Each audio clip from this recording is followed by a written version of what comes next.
欢迎回来。越南总理范明政28号访问了雄安新区之后，结束访华行程回国。在中国的4天里，他行程满满，赴天津出席夏季达沃斯论坛，在北京与中国国家领导人会晤。值得注意的是，目前美海军核动力航母里根号正在越南岘港进行长达6天的访问停靠，来南海搅浑水的意图明显。不过，27号中越防长在北京举行会晤，两军还实现北部湾联合巡逻，显示中越全面战略伙伴关系不断取得新发展。范明政在出席夏季达沃斯论坛时强调，当前全球面临6大挑战，其中就包括地缘政治的因素、贸易保护主义、地缘缺乏凝聚力等，正威胁着经济恢复进程。范明政建议要进一步开放市场、开放出口，打破关税壁垒，消除贸易保护。范明政还表示，作为发展中国家之一，中国已经积累了相当多的发展经验。此次夏季达沃斯论坛将提供很好的契机，探讨中国经济，分享中国经验。这是范明政2021年4月就任越南政府总理后首次对中国进行正式访问，也是越南总理时隔7年后的首次访华。越南国家通讯社越通社表示，通过这次夏季达沃斯会议，越南希望积极与国际伙伴合作，解决全球问题，加强与全球各地区企业，特别是与中国企业的合作，进一步营造良好的国际环境，吸引更多外部资本到越南投资。越南舆论认为，该国目前处于新型工业化时期，中国式现代化转型之路能为越方带来启示。中国已经连续16年保持越南最大贸易伙伴地位，两国货物进出口结构不断互补完善，在区域和全球产业链、供应链方面相辅相成、相互融合。范明政这次在北京表态称，越方反对将经济问题政治化，愿同中方密切协作，防范应对各种风险挑战，不让任何势力离间越中关系，构建命运与共的越中全面战略合作伙伴关系。越南革新开放、中国改革开放，它有一定相似性。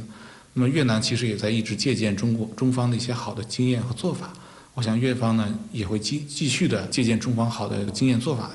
这种模式。越通社指出，此次范明政总理访华也是今年以来两党两国高层频繁互动的延续。去年10月，越共中央总书记阮富仲对中国进行了正式访问，是中共20大后首位访华的外国领导人，也是他第3次担任越共总书记后的首次出访。国际舆论普遍认为，中越双方都把对方放在十分重要位置。越南呢，尤其是这个当前的越共领导层，还是保持了很好的战略定力，对于中越关系的长期发展呢，还是有比较积极的乐观的预期。双方在反对西方的意识形态渗透，还有颜色革命方面都有很强的利益交集。我想呢，这也是越方想要传递的一个积极的信号。外界注意到，在范明政访华的同一时间，美海军尼米兹级核动力航母里根号在导弹巡洋舰安提泰姆号、罗伯特斯莫尔斯号2艘护卫舰陪同下，按计划访问越南岘港。新加坡联合早报认为，美国航母连续6天停靠越南，这个时间长度非常罕见。美海军高调炒作该国航母在越战后3次停靠越南的历史，在社交媒体上贴文称，前2次分别是2018年3月卡尔文森号以及2020年3月罗斯福号停靠的都是岘港，后者是为了纪念越南战争结束即美越建交25周年。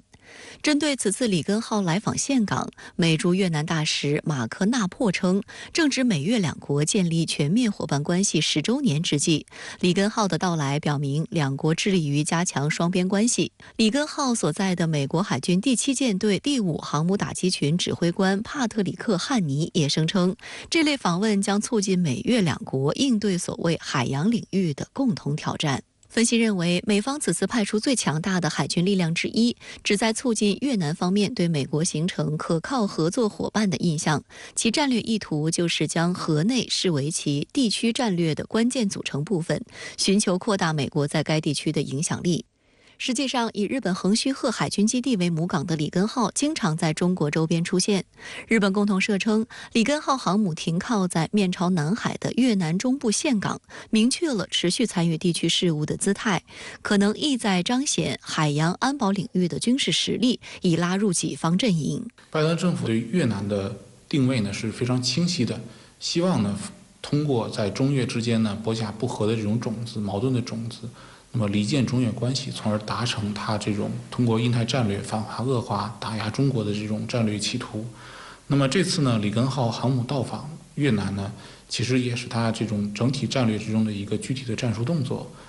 越南外交部发言人范秋恒表示，越南方面近期接待了多国军舰，包括日本、中国、印度。里根号的到来只是一次正常友好交流。分析认为，越方这是向中国发出信号，表明越南不会加入以美国为首旨在遏制中国的联盟。其次，越南方面担心，若与美国缔结战略伙伴关系，今后越南可能会受到美国政府的内部干涉。近年来，中越关系良好，两军也互动频繁。27号，国务委员兼国防部长李尚福在北京会见了来访的越南国防部长潘文江。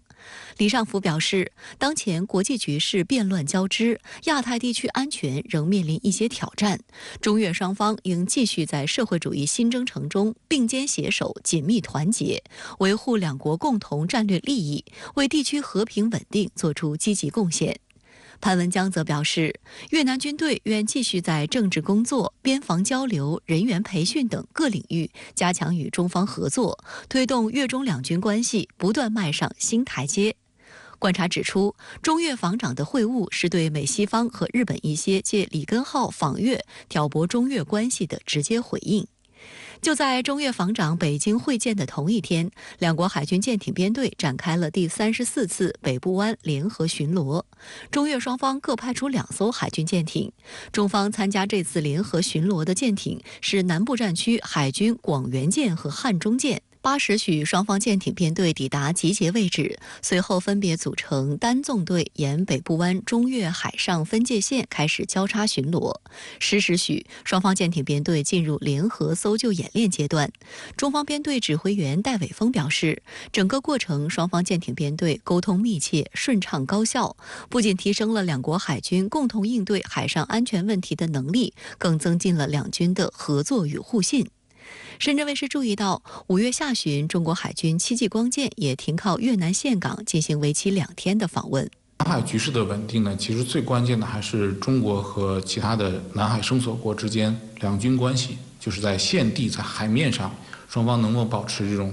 克制、冷静和稳定。中越双方呢，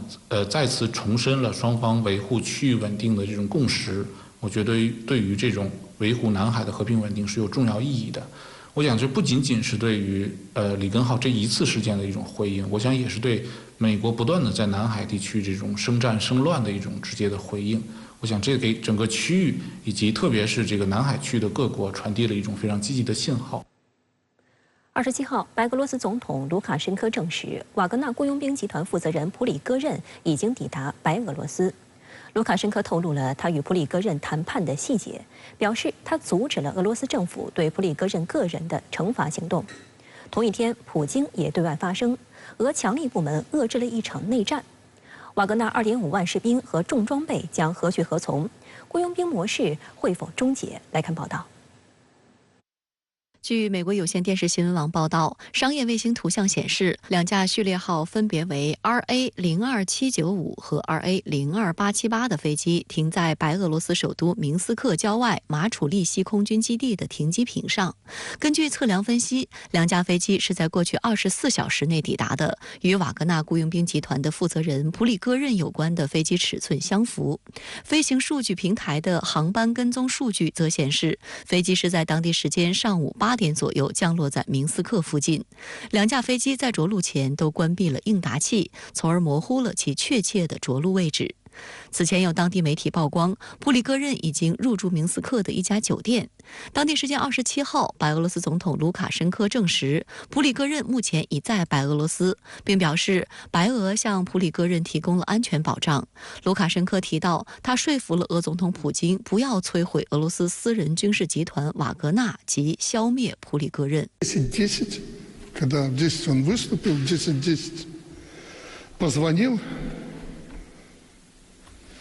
и подробнейшим образом проинформировал меня о ситуации, которая происходит в России. Задал несколько вопросов. Я также понял, принято жестокое решение, оно и прозвучало под текстом выступления Путина «мочите». Я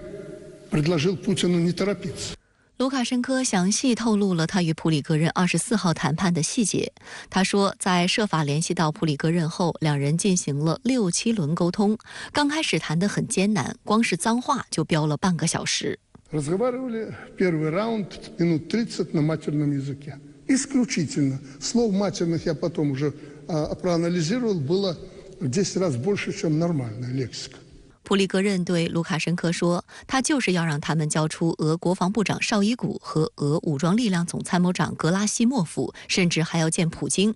卢卡申科劝诫他说，没有人会在这种情况下交出他们或者其他什么人。看到普里戈任态度松动，卢卡申科便多次警告他不要继续向莫斯科进军，不要触发流血事件。一旦开始杀人，特别是平民，那就没什么好谈的了。而该事件和平解决的前提，也正是因为瓦格纳在顿河畔罗斯托夫和莫斯科没有制造流血事件。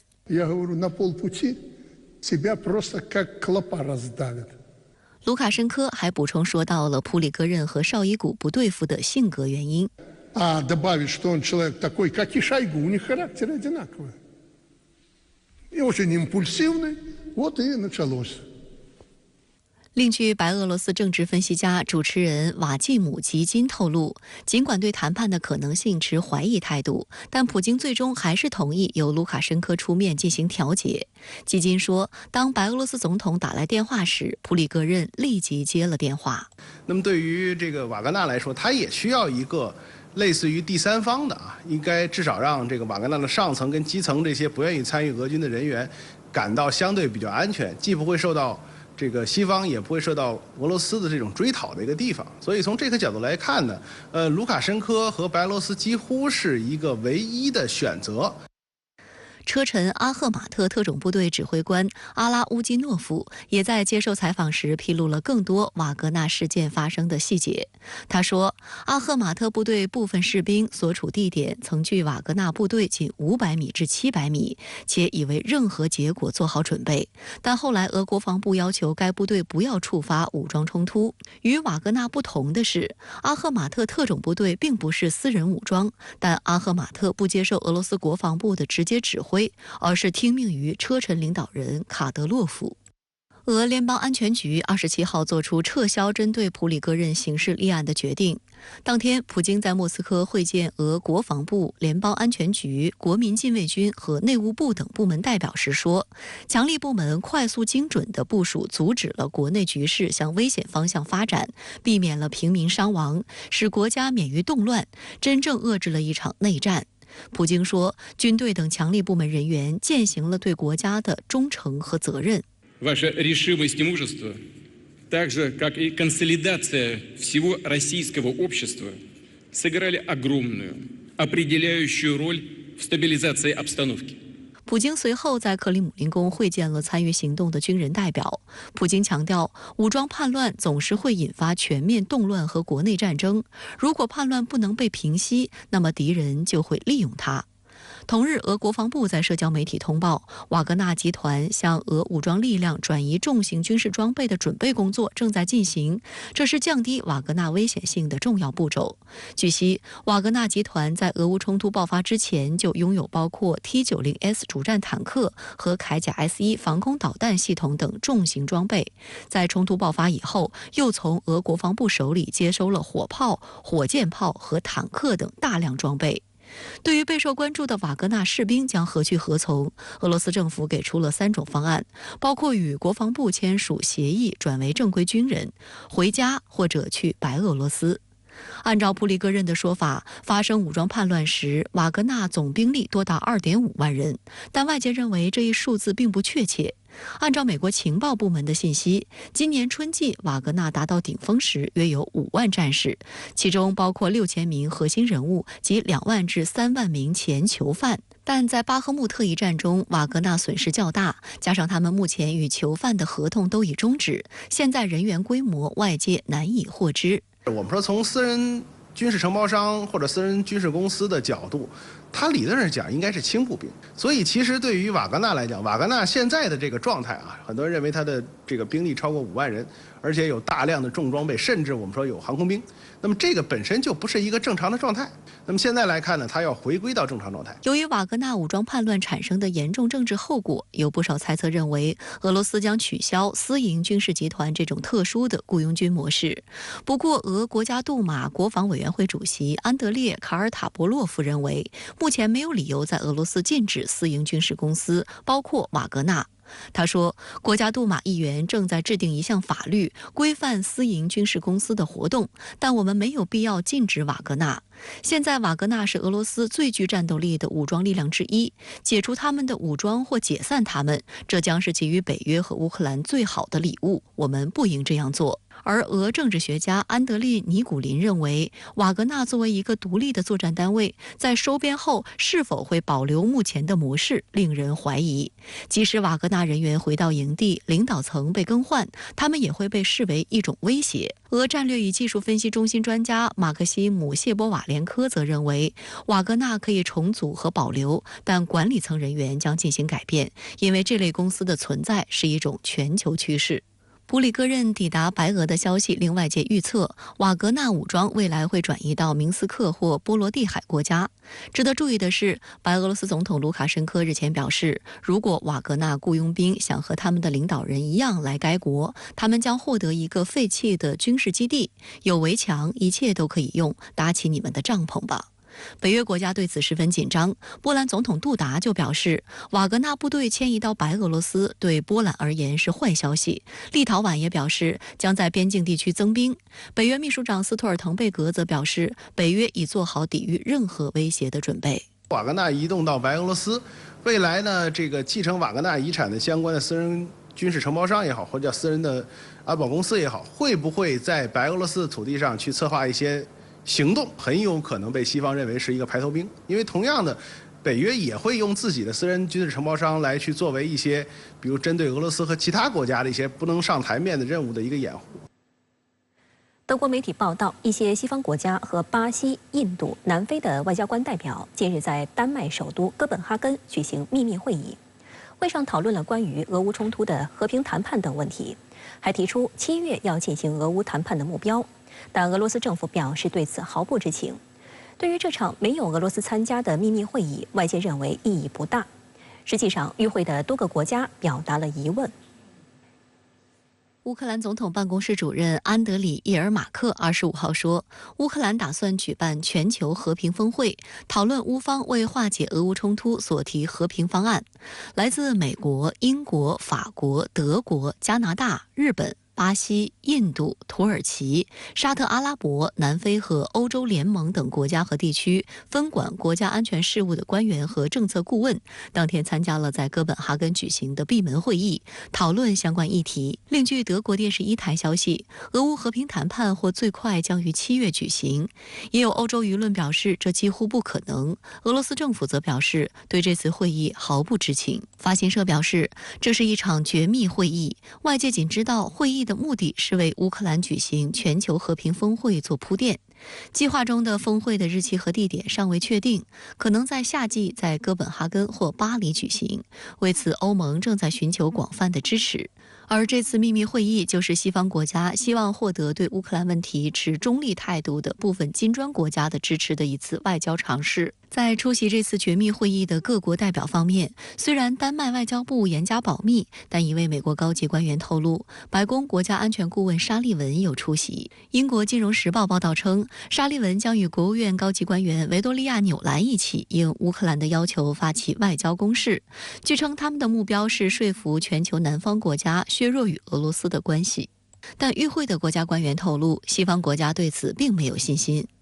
一位欧洲高级外交人士对媒体透露，巴西和印度是关键角色。巴西外交部的匿名消息源证实，该国总统卢拉的外交政策顾问塞尔索·阿穆林出席会议。南非则由外交部国际关系与合作司司长赞恩·丹格尔参会。深圳卫视注意到，南非总统拉马福萨近期刚刚与其他5个非洲国家领导人组成非洲和平代表团，先后访问了基辅和莫斯科。值得注意的是，在会议召开的几乎同一时间，乌克兰国家安全与国防委员会秘书阿列克西·丹尼洛夫在社交媒体发文称，他不排除白俄罗斯总统卢卡申科参与未来涉及俄罗斯的和平谈判。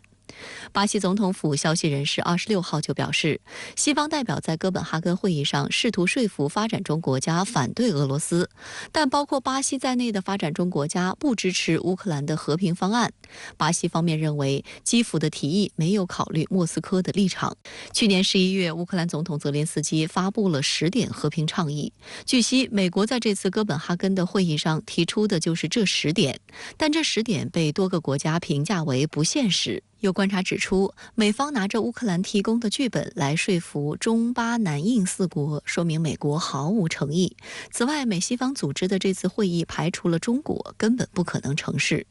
对此，中国外交部发言人毛宁在27号的例行记者会上表示，在乌克兰问题上，中方的立场是一贯和明确的，核心就是劝和促谈，推动危机政治解决。中方愿同国际社会一道，继续为缓和局势发挥建设性作用。双方的武装冲突呢，目前进行的比较激烈。那如果说是7月份进行的话，那时间上可能不管是时间上，还是说这个前提条件上，我们现在都很难看到很快就能达成和谈的一个条件。法新社认为，获得新的支持对基辅来说至关重要，因为乌克兰在6月初发起的反攻至今只取得了少量的成果。上周在伦敦举办了第2届乌克兰重建会议，英国首相苏纳克的办公室宣布了30亿美元的世界银行贷款担保。此外，来自38个国家的400家公司已承诺支持乌克兰的恢复和重建工作。根据联合国今年3月发布的报告，预计截至当时，重建乌克兰境内遭破坏的设施所需资金超过4100亿美元，而目前美国和欧洲的承诺援助资金仅650亿美元，远低于他们用于军事援助的金额。外界注意到，乌克兰总理什米加尔近日宣布，乌方正在制定一项机制，允许没收多达5000亿美元的俄罗斯冻结资产用于该国重建。但英国卫报表示，仅这一点就凸显了俄乌双方和谈的分歧之大。截至目前，西方国家已经冻结了俄罗斯央行约3000亿美元的资产。据彭博社6月21号援引其获得的一份文件报道称，欧盟已经评估了不能从法律上直接没收被冻结的俄罗斯资产，而是专注于暂时使用这些资产。报道指，欧盟仍在继续寻找利用被冻结的俄罗斯中央银行资产，并将其送往乌克兰的方案。德国经济合作与发展部长舒尔茨表示，莫斯科应该为战争造成的破坏买单。27号，美国防部宣布向乌克兰提供价值高达5亿美元的新一轮军事援助，项目包括海马斯多管火箭发射系统的额外弹药、毒刺防空导弹系统、装甲车以及反装甲系统等。俄罗斯驻美国大使馆回应称，美国再次向乌克兰提供军事援助，表明美国执意要让俄罗斯遭受战略失败，而乌克兰人的生命对于美国而言一文不值。值得注意的是，美国国务院发言人米勒26号在新闻发布会上谈到了美国政府对瓦格纳武装叛乱失败的态度。他说，美方认为这起事件挑战了普京的领导力。与此同时，美国将继续追究已经被该国制裁的瓦格纳的战争责任，但制裁措施与普里戈任发动武装叛乱无关。 Today, we also made clear to Ukraine, as we made clear in conversations with our allies and partners, that our steadfast support for Ukraine will remain so, no matter what happens in Russia. 美国和北约其他国家对乌克兰的军事援助是目前乌克兰的军队在战场上能够保持战斗力的非常关键的因素。那如果是从这最新的一批援助来说那目前正好是乌克兰的军队在所发动一场新的一个反攻，所以的话，这种援助对乌克兰的军队在当前进行的反攻应该是非常至关重要的一批支持。相关话题来连线特约评论员更新。更先生您好。瓦格纳兵变虽然落幕，但也有人认为俄罗斯国内的深层次矛盾仍未解决，您怎么看？确实，瓦格纳集团正在走向寿终正寝，以后也很难再有翻身的可能。从俄罗斯处理这类事变的一般惯例和目前的得失权衡来看，这次兵变应该会得到一个相对均衡的后续安排。但是问题并没有完全解决。我一直认为这不是虚惊一场，兵变乃至瓦格纳集团落幕了，但是造成这种极端事态的各种矛盾依然存在，这些矛盾综合发酵爆发的可能性依然存在，绝对不可掉以轻心。这些矛盾呢，主要有4个方面。第一，就是从苏联解体以来，俄罗斯自己的事情一直办得不好。首先是转型不成，俄罗斯社会自解体来30多年一直想做的就是脱东入西，也就是要通过社会转型等努力融入西方社会。当年加入8国集团就是一种努力，但是从实践来看，俄罗斯走得很不成功。今天它反而成了和西方集团最为对抗的一股力量，呈现出不东不西的矛盾窘境，这在俄乌冲突后愈加明显。其次就是发展不利，俄罗斯的经贸发展始终没有达到昔日苏联在国际上的水平，而且贫富不均、社会腐败等问题很严重，当然会造成社会各种矛盾的激化。这次兵变炒作穷人上战场，富人在后方享乐就是一例。再次是定位不准，俄罗斯最近越发表现出自我定位不准的问题。俄罗斯到底是一个发展中经济体，还是一个发达国家？这在俄罗斯政治精英头脑中并没有准确的定位。过去残留的强权政治的旧习性时有复发，但自己的实力已经今非昔比了。这次对乌克兰动武就有这样的痕迹。最后就是悲情过重，因为俄罗斯30多年来一直受到西方的挤压，北约通扩逼迫俄罗斯这次不得已采取对乌动武的极端方式，被人说成是过度防卫。很多人留恋苏联当年的荣光，但又显然没有可能再回到从前。这些都使得整个俄罗斯社会弥漫着很重的历史和现实悲情。这些矛盾在俄罗斯社会，特别是精英层中一直存在，且不断的综合发酵，很容易造成各种社会突发问题。第二个矛盾呢，就是这次对乌克兰动武，从一开头俄罗斯就过低地估计了对手，过高估计了自己，错误估计了时代和朋友，结果导致战局不利，而西方的制裁等又雪上加霜。这些因素当然会激化上述矛盾和悲情。俄罗斯在乌克兰战事1年多来没有得到想要的东西，反而失去更多，在军队高层中也存在着各种失落和混乱的情绪，一旦有事就会表现出脆弱难以应对的特点。第3个矛盾就是俄罗斯的政治体制，特别是军事体制的转型改造与建设明显不足。第4个矛盾就是乱世出枭雄，在俄罗斯上述复杂的社会矛盾中，极容易出现像普利格任这样的人物。这种带有较强冒险的个人野心性格的精英人物，在俄罗斯并不少见。动荡的社会环境，再加上战争等各种不确定因素的影响和推动，就使得这样的人物会想方设法出头，自然会加剧兵变之类的风险。瓦格纳兵变很快就平息了。那么，请问更先生，除了俄罗斯内部因素之外，是否也和国际环境有关？这是否有利于俄乌战事的劝和促谈呢？这次兵变的平息，本质上是反映了如此剧烈、极端的社会动荡不符合俄罗斯国内人民的利益，同时也不符合国际社会的期待。比如美国、欧洲等主要4大国，在兵变之际，虽依然坚持一种零和游戏的立场，但是同时又表现出了一种自律性的沉默。而且这些大国还告诫乌克兰稍安勿躁，不要在这时趁机起事，搞什么大动作。这是一个非常引人关注的现象。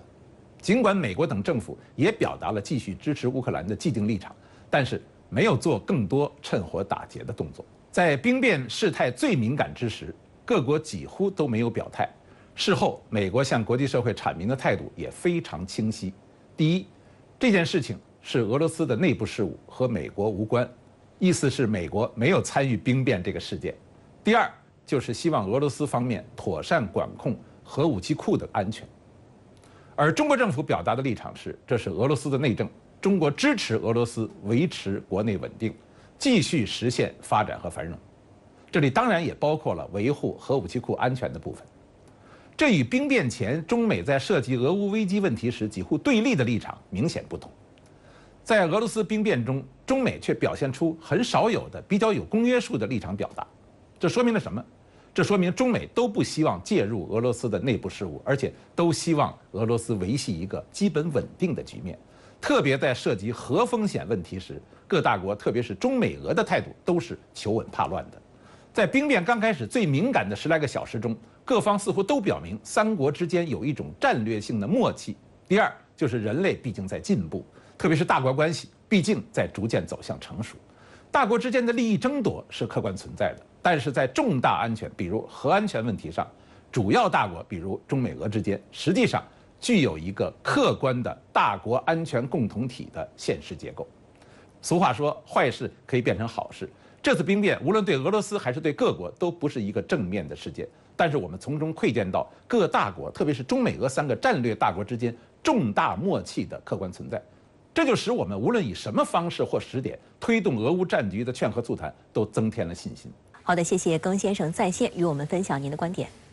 美国拉的芯片4方联盟希望整合日韩半导体产业，与美日韩3角军事同盟一样，针对中国的意味明显。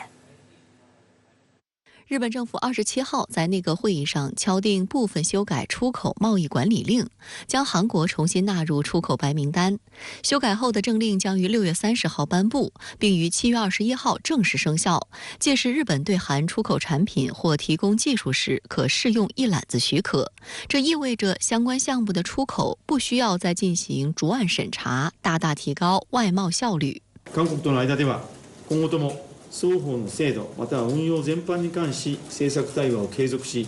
必要に応じて制度または運用の見直しを含め適切な対応を講ずるフォローアップの枠組みについても合意をいたしました。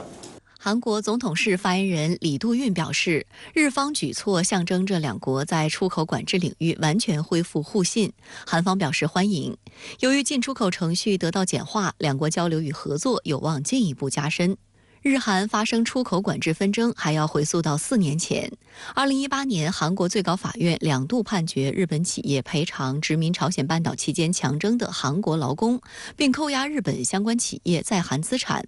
为反制韩国，日本政府宣布自2019年起对3种出口至韩国的半导体产业原材料强化审查，随后把韩方排除出可以获得贸易便利的出口白名单，理由是出于安全保障考虑而进行的适当出口管理。随后韩方也将日方拉黑，两国关系迅速恶化。被日本方面禁止向韩国出口的3种半导体原料属于卡脖子科技，包括氟化聚酰亚胺、光刻胶和氟化氢，主要用于智能手机面板以及电视的液晶屏。光刻胶也是半导体产品的8大核心材料之一，占晶圆制造成本的5%。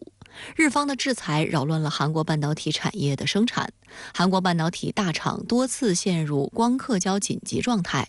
为摆脱卡脖子的困境，韩国政府加大对这些原材料的平替研发和进口支持力度，但这3种材料涵盖的细分种类繁多，尤其是光刻胶领域，韩国企业技术储备不足，无法实现自给自足。尹锡悦上台后，以韩方成立基金会代替2战期间强征韩国劳工的日本企业进行赔偿的方式，强推与日本和解。虽然遭到韩国国内的强烈反对，但日方十分欢迎。今年3月，日本经济产业省撤销了3种材料的对韩国出口限制。4月，韩国率先将日本重新纳入白名单，与中国、美国、英国、法国等国享受同等的贸易手续简化待遇。战略相关物资的出口审批时间由15天缩短至5天，所需文件也从5种减少为3种。但日方表示，该国国内审批程序复杂，因此韩国在2个月之后才重新回到日本的白名单。此次日方将韩国重新拉回白名单，意味着双方持续4年之久的贸易争端暂告一段落。但在这场博弈中，日韩互相拉黑的主要原因是两国间的历史问题，而现在的矛盾化解更多是由于于韩国政府采取了单方面让步。这种表面上的和解，其实并不意味着双方的历史问题真的解决了。韩国民调显示，59%的民众反对政府提出的由韩企补偿战时劳工的方案。由于几十年的和解失败，韩国民众对日本政府极不信任。而在日本方面，鉴于自民党内保守派系的强大压力，日本首相岸田文雄可能很难驯服国内的历史修正主义和否定主义，找到向韩国做出回报为长期和解奠定基础的办法。因此，有分析认为，随着今后韩国政治的变化，历史问题如果再次冒头，不排除日本再次将历史问题作为抓手，把贸易问题武器化，恐怕届时两国贸易争端还会再起。不能够忘记韩日之间的那种民族仇恨，很难预料说日本跟韩国之间将来会不会又在这个所谓既有的那种仇恨的基础之上，又添加了一些冲突的因素在里面，我们不敢保证。值得注意的是，除了在贸易领域和解，日韩还加强了科技合作。韩国科学技术信息通信部27号在首尔同日本文部科学省举行科技领域司局级会谈，两国中断长达12年的科技合作机制由此恢复。韩科技部表示，今后将与日方构建例行协商机制。相关话题来连线特约评论员陈斌。陈先生您好。日本称重新把韩国纳入贸易信任伙伴白名单，您怎么看？对韩国有哪些好处呢？主持人好，日本呢之所以将韩国纳入白名单，是因为韩国率先向日本举起了白旗。今年呢，韩国总统尹锡悦一改以往韩国政府的强硬，不仅呢让韩国企业自筹资金替日本偿还战争债，还进一步的向美日靠拢，在乌克兰危机上站在美日一边。甚至在中国台湾问题上都和美日站在一起。日本呢，因此要给韩国一些好处，便给韩国开出了白名单。而韩国呢，同时也放弃了在世贸组织对日本提出的申诉，并将一项军事情报分享协议呢正常化。用韩国反对党的话说呀，就是尹锡悦呀，不仅低头，还要弯腰。日本呢，把韩国纳入白名单，相应的，韩国呢也将遵守这个白名单的附加条款，比如说呀，对俄罗斯和白俄罗斯的出口管制从57种增加到800种，涵盖建筑、机械、炼钢、汽车、半导体和先进计算机等领域。就是说呀，韩国呢主动放弃了俄罗斯和白俄罗斯市场。日韩两国的贸易关系算是修复了，但是呢，韩国也在跟随美日制裁俄罗斯，丢掉俄罗斯和白俄罗斯市场。这适得其时，那么在今后很长一段时间呢，才能得到检验。很明显是日韩和解呀，更多是出于地缘政治上的站队，而不一定是为了经济利益。根据日本媒体报道，美日韩领导人将在8月底举行3国峰会，讨论朝鲜核岛问题和中国问题。那您认为这3国能组成更密切的联盟吗？日韩和解的背后站着美国。按照美国的外交套路，在瞬息万变的世界中，联盟呢是至关重要的。为了推行美国的印太战略，维护霸权地位，美国进行了一系列拉帮结派的活动，组成所谓的印太经济框架、四方协商机构、奥克斯安全协定、芯片四方联盟和蓝色太平洋伙伴等等。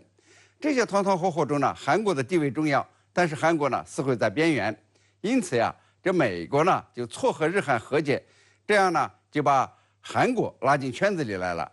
但是呢，这只是大面上的，日韩的很多结构性矛盾是很难解决的，会经常引起美日韩内部的争端。你比如说呀，日本强征劳工赔偿案能否最终软着陆，还有待观察。韩国社会和在野党呢，普遍的反对尹锡悦的政策，称之为最差的屈辱外交。尹锡悦之后的下一届韩国政府会不会反其道而行之呢？日韩两国呢还有独岛争端，韩国民众对日本排放福岛核废水大多呢也是持反对立场，会不会引发对日抗议示威潮呢？那么在军事上，日韩也是同床异梦。韩国呢是想依赖美日对付朝鲜，而日本呢想依靠这个美韩啊应对中国。那么韩国和对日本的扩军呢也是保持着警惕。所以说呀，这日韩能走多近，日韩和解能维持多久都是问题。日韩之间呢有抵触，这美日韩联盟呢就不会太密切，随时可能会散架。好的，谢谢陈先生在线与我们分享您的观点，谢谢。据台媒近期报道，台防务部门军备局为了向蔡英文献礼，日前向台军施压，要求赶在蔡英文卸任之前，尽快落实轮式突击炮项目猎豹专案的投产工作，最好能在今年年内开始量产。不过，这个要求被台军拒绝，原因是这款装备远未达到台陆军的量产标准。实际上，猎豹专案的突击炮车是改装自蔡英文用于反斩首的逃跑专车，已经耗费上千亿元新台币的研发经费。据台媒报道称，猎豹专案用于研发猎豹突击炮车，旨在通过给云豹系列轮式装甲车底盘上加装105毫米坦克炮的方式，生产出一款轮式坦克歼击车突击炮。据悉，猎豹突击炮车计划配备台军联兵旅，为其提供快速机动的打击火力。深圳卫视注意到，2007年台军就曾测试给云豹装甲车 P1 原出要有效反制解放军水陆两栖突击车及装甲突击车登陆。2017年，台防务部门复活突击炮车方案，2年后编列约合1.8亿元人民币的专门资金，用于制造2台原型车，即单价约人民币9000万元。